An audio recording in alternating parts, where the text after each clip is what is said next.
That time I got reincarnated as a true dragon by NautyManu. Chapter 72.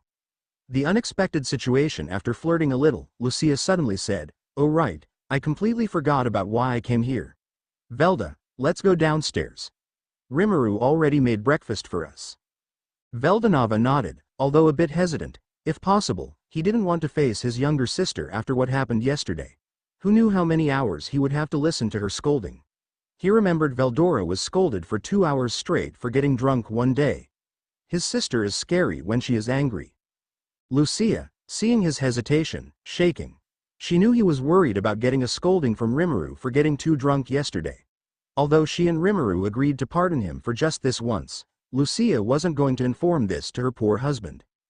"Come on, let's go," she said as she dragged her poor husband, who was restless. If one didn't know any better, they would seriously think he was searching for a way to run away from this house.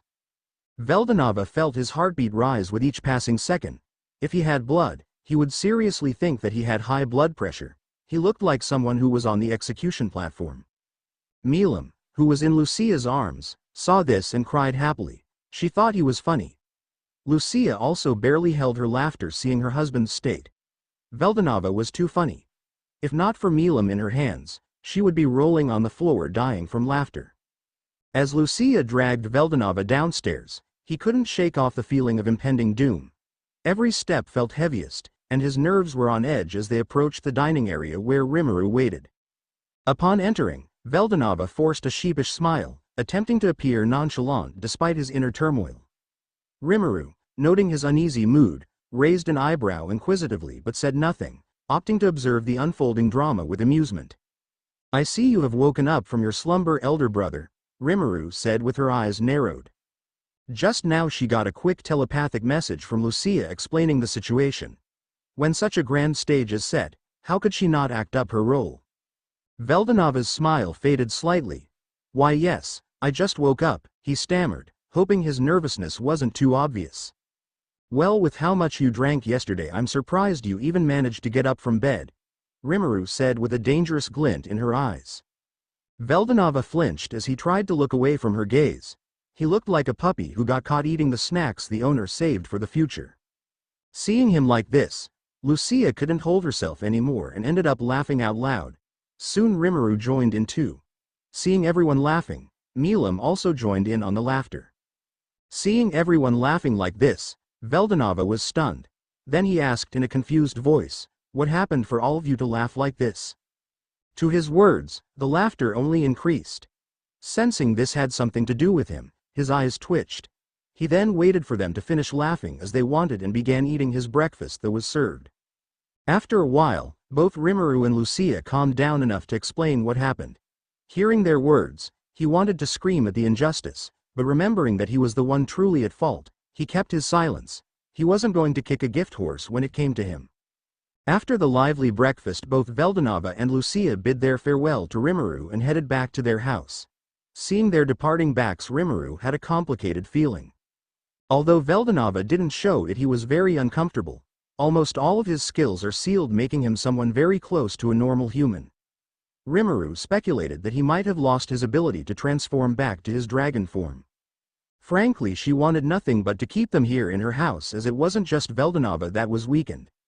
Lucia too is quite weakened due to childbirth and would take almost a year for her to get back to her top condition. And to make matters worse, none of the true dragons could visit Veldanava like they used to. Since Milam is just being born, no one wanted to be party pooper and disturb them. The most they could do is visit him once a month. "I just hoped Dino and the angels are enough protection for them," Rimuru thought as she ignored the bad feeling she was feeling in her chest. She knew she was just overreacting. Knowing the future may have made her think everything would go down negatively. It was a few days later that Rimuru would realize how wrong her judgment was. But as they say, there is no medicine for regret. It was just like any day. Rimuru was doing her usual thing and serving the customers in the restaurant when she suddenly felt her heart tightened. A sensation she only felt once. It was when Veldora destroyed their soul corridor to protect her from the domination effect of ultimate skill Michael.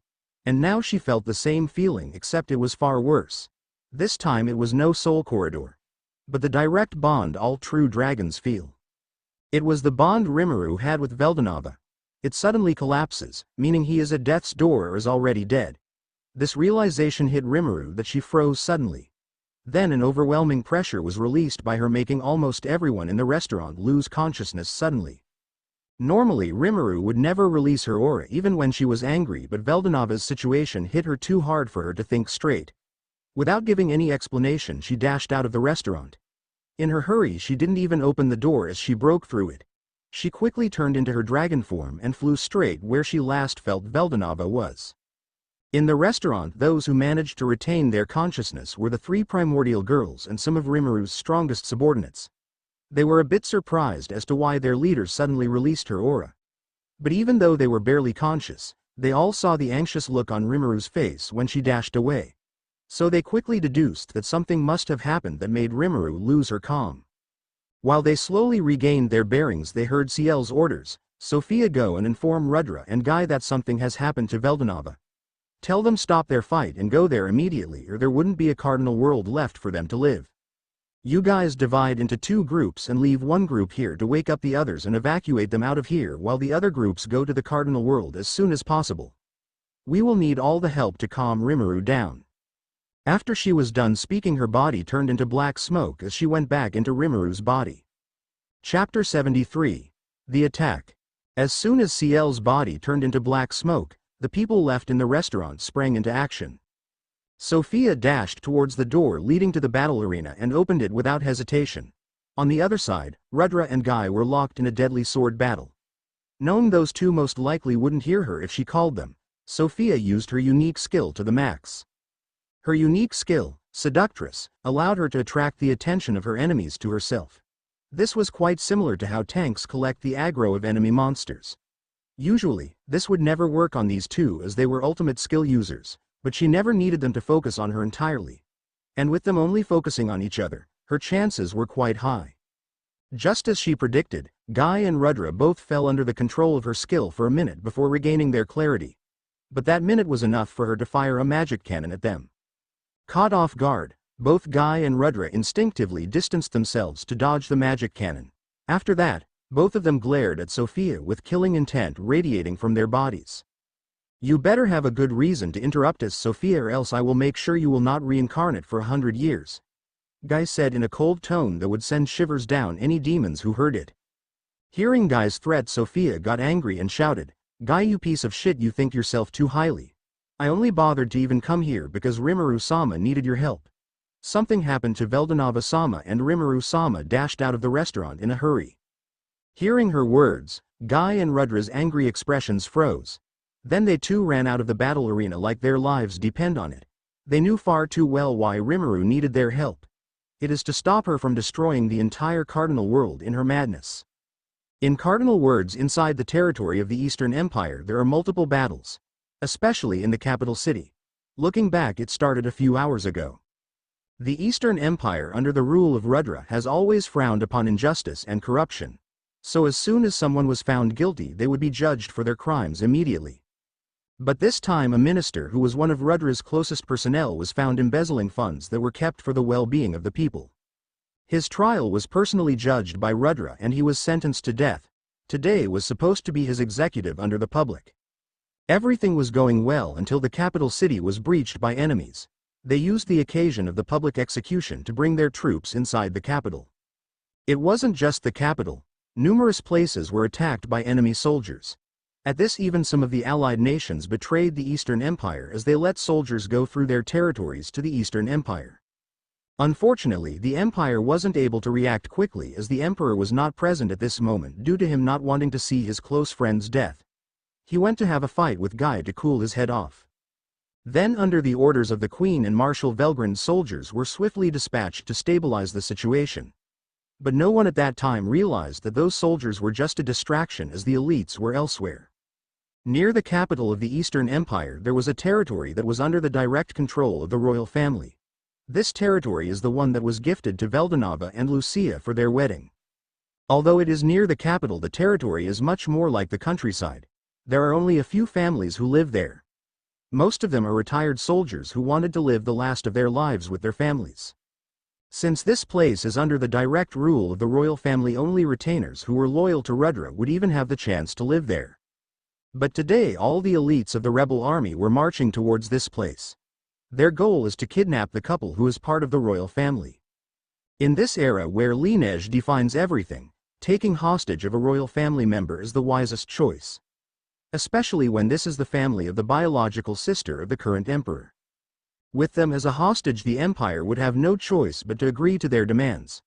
The rebels will then order the empire to hand them a large sum of money that the royal family alone couldn't manage. This will corner the royal family to borrow or order their vassal nations to bear some of the ransom. This will sow discord amongst the empire, which will gradually crumble the royal family's authority.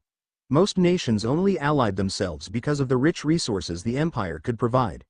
And with the traitors fueling the fire, the empire would have a rebellion and the royal family would crumble under the pressure. For this plan to succeed, the enemies needed Lucia and Veldanava as hostages, so that's why most of the elites were sent there. They're too crucial for the plan to work. So while the empire was busy handling the small battles all around the capital city, an army of 100 elite men charged towards the house where Veldanava lived. The army was intercepted by 30 angels, but they were swiftly dealt with. Not only were the odds against them were bad, these angels were unable to fully unleash their power due to not having any physical bodies. Dino, who was in charge of this unit, was sent to the empire an hour ago by Veldanava. He wanted him to end the battle soon so the casualties would be minimal. After the angels were dealt with, the army marched forward to execute their plan.